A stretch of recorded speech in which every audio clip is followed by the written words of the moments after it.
Hi, welcome people. This video is going to be a tutorial about playing official Alpha Sapphire on your PC, and I will also explain some important settings of the emulator.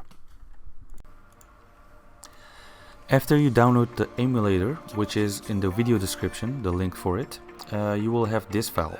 This is a Winrar file.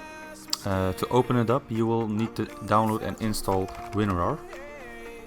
You can download it anywhere, for example here.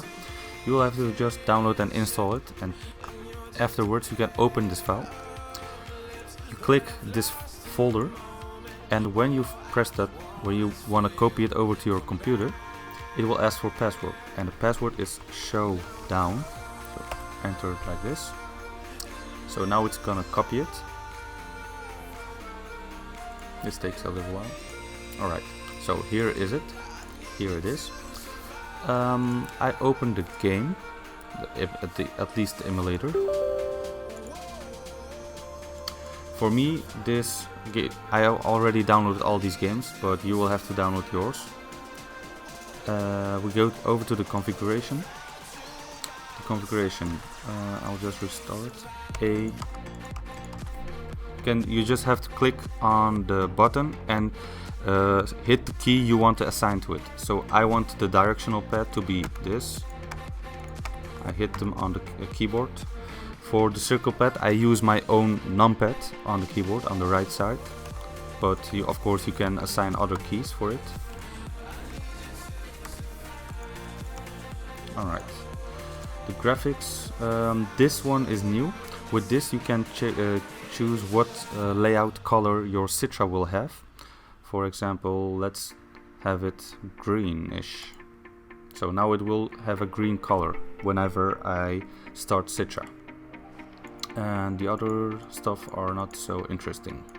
So let's press OK, and as you can see, where it is, this Pokemon X, here, Pokemon Alpha Sapphire, this is the decrypted ROM, and you will need a decrypted ROM to play any game on Citra. Without it being decrypted, it won't run. But as you can see, I have the original Pokemon Alpha Sapphire ROM. I'll start it, and as you can see, the color has turned into the green color I picked back in the configuration. So I played through the game a bit, and I'm now at the Petalburg Woods. This is the part where the game would always crash, at least at the original one would. We were still able to play the game, but it was not the original Alpha Sapphire. We had two options. One was to change the language of the game to Korean or Japanese. Well, that's not really a great solution, of course. And the second option was to play it on a custom hacked ORAS ROM, like Star Sapphire or Sinking Sapphire, etc. The hacked ROM were randomized, so you could encounter any kind of Pokemon in the grass. But the game was also way harder. The game gym masters had more Pokemon, and they were also way higher level.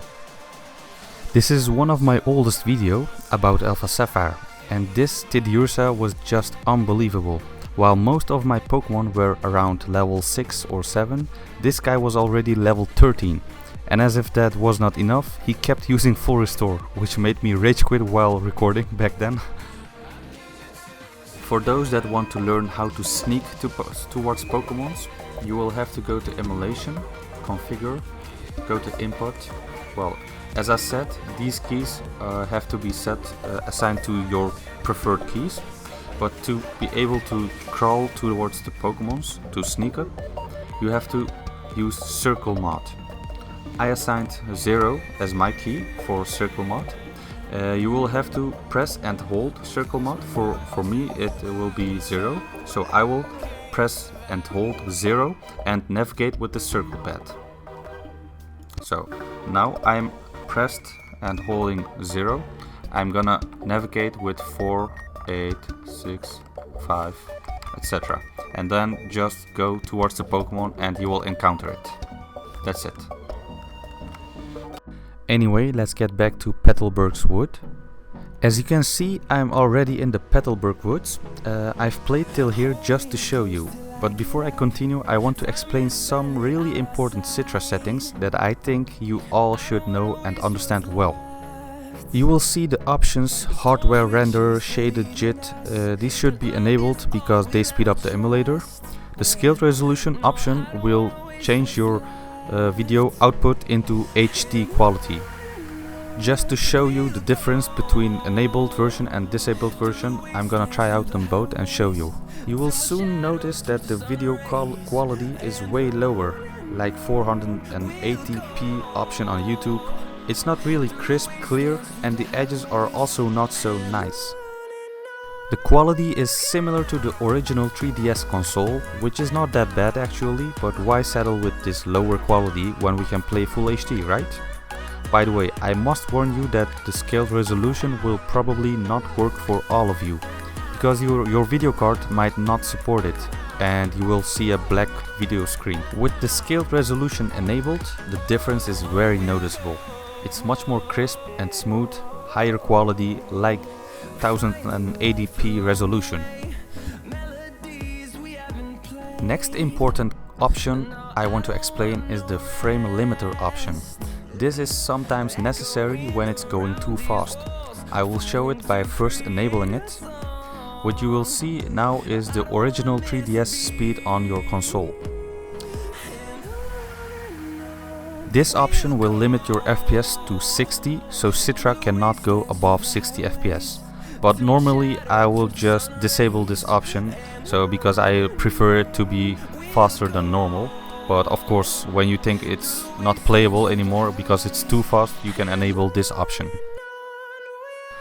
So what normally happened was you came to this place, you wanted to continue and you went up, but when you did that it would crash, it wouldn't continue, as you can see in here.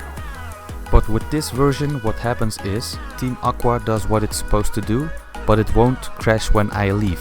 So we can finally play the official game without changing to Japanese or playing on a hacked ROM.